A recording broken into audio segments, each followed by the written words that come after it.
Kazakistan Dışişleri Bakanı Kayrat Abdurrahmanov resmi ziyaret için Ankara'ya geldi. Türkiye-Kazakistan arasındaki ikili ilişkilerin yanı sıra Kazakistan'ın FETÖ terör örgütüyle mücadelesinde Türkiye'nin desteği ve 14-15 Mayıs günleri Astana'da toplanacak Suriye barış görüşmeleri de ele alındı. Cumhurbaşkanı Recep Tayyip Erdoğan ile Çin Devlet Başkanı Xi Jinping arasında gerçekleşen telefon görüşmesi, Çin medyasına son dakika olarak yansıyarak geniş yer buldu.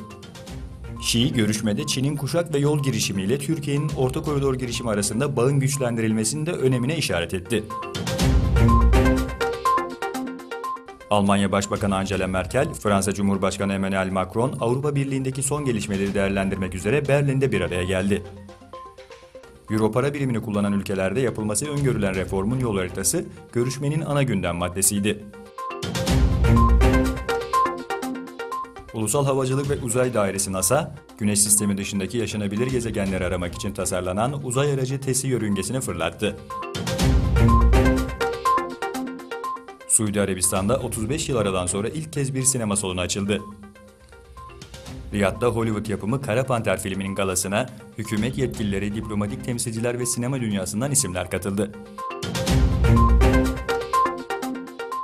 ABD Genelkurmay Başkanlığı Sözcüsü Korgeneral Kenneth McKenzie, geçen hafta düzenlenen ABD öncülüğündeki Suriye saldırısının ülkede stratejik bir değişiklik yapmak üzere tasarlanmadığını ve Rus hava savunma sistemlerinin ABD füzelerini gördüğü halde angaja olmadığını söyledi.